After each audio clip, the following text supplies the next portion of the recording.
kako natovariti ovaj ogroman komad hrastovine. Stvarno ne znam koliko je to teško.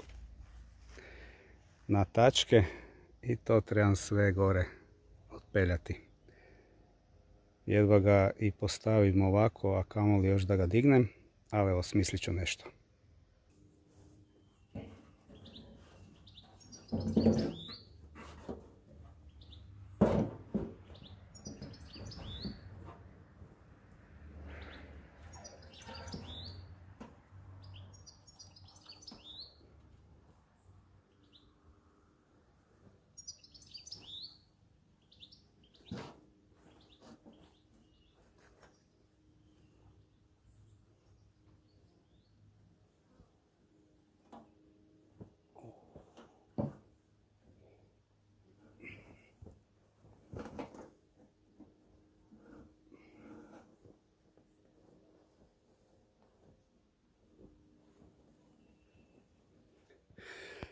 Evo, uspio sam.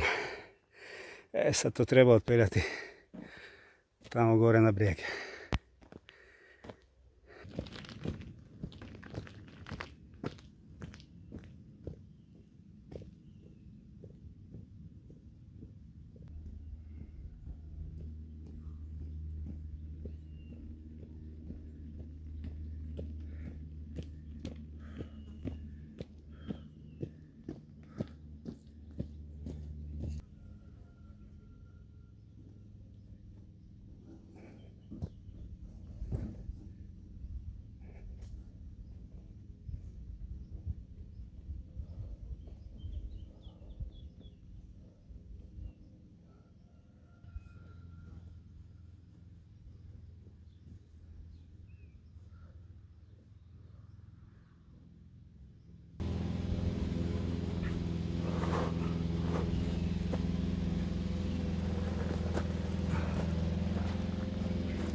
Evo ga, gotovo. Lijepi radni stol.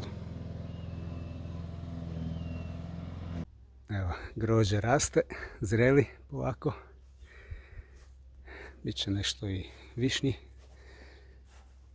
To jest liker od višnje.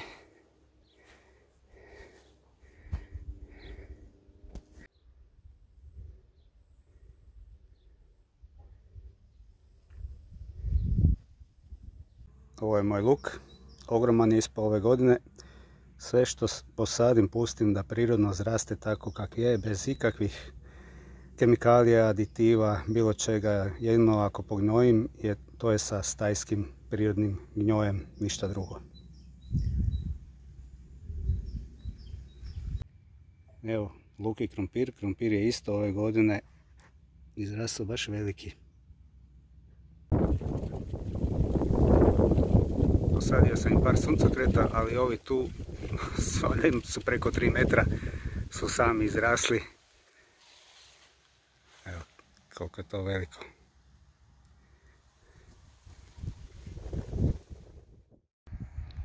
Ovih dana radim potporni zid, evo od ovog starog kamenja.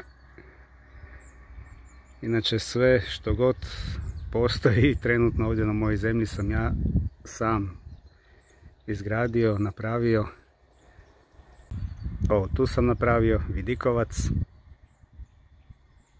bunar, još tamo 2010. Evo to piše. Evo. Ovu kućicu.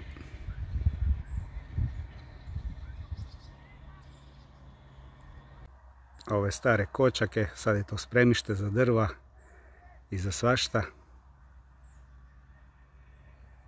Pčelinjak. Vrtnu kućicu za alat i ostale stvari koje treba spremiti. Tu iza je mali poljski WC za svaki slučaj, ako nekom bude sila. roštilj. Dobro, on još nije gotov, tu još ima puno posla, ali evo i to sam radim.